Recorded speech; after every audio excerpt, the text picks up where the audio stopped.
பகவத்கீதையில் 7வது சாப்டரில் 19வது ஸ்லோகம். பகூனாம் ஜன்மனாம் அந்தே ஞானவாம் நாம் பிரபத்யதே வாசுதேவ சர்வமிதி சமஹாத்மா சுதுர்லபக. இதில் வாசுதேவ சர்வமிதின்னு வந்திருக்கு இல்லையா? வாசுதேவனே எல்லாம், அந்த நிலை வரணும். உண்ணும் சோறு பருகும் நீர் தின்னும் வெற்றில எல்லாம் கண்ணன்னு படித்தோம் இல்லையா? அந்த நிலை தான் பகவானுக்கு ரொம்ப பிடிச்சது. ஆனால் நம்ம இப்போ வரைக்கும் 4 நிலைமை பார்த்துருக்கோம். ஒருத்தர் அறிவு கொஞ்சம் கூட பகவானை பற்றி கிடையாது, ஏதோ வாழறா, அனிமலுக்கு அடுத்த ஸ்டேஜாக, அது பகவான் பிடிக்கவே பிடிக்காது.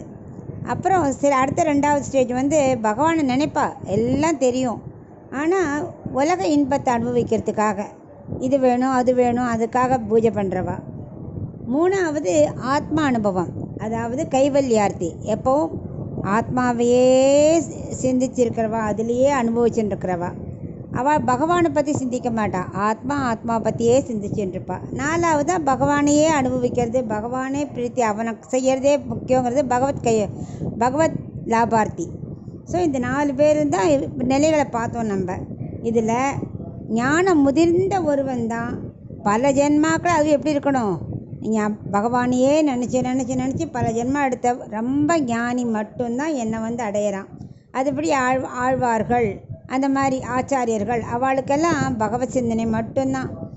நம்ம சொல்கிறோம் இல்லையா, தாரகம் போஷகம் போக்கியம்னு 3 இருக்குது. தாரகம்னா தண்ணீர் இல்லாமல் இருக்கவே முடியாது, ஸோ அது ரொம்ப முக்கியம் இல்லையா, அது தாரகம்.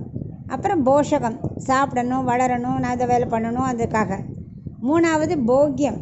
போக்கியம்னா ஆனந்தமாக இருக்கணும், ஆடம்பரமாக இருக்கணும், லைஃப் அப்படியே என்ஜாய் பண்ணணும், ஜாலியாக இருக்கணும், அப்படியே சாந்தனம் பூசிக்கணும், வெத்தலை பாக்கு போட்டுக்கணும், அங்கே சுற்றணும் இங்கே சுற்றணும், அது போக்கியம்.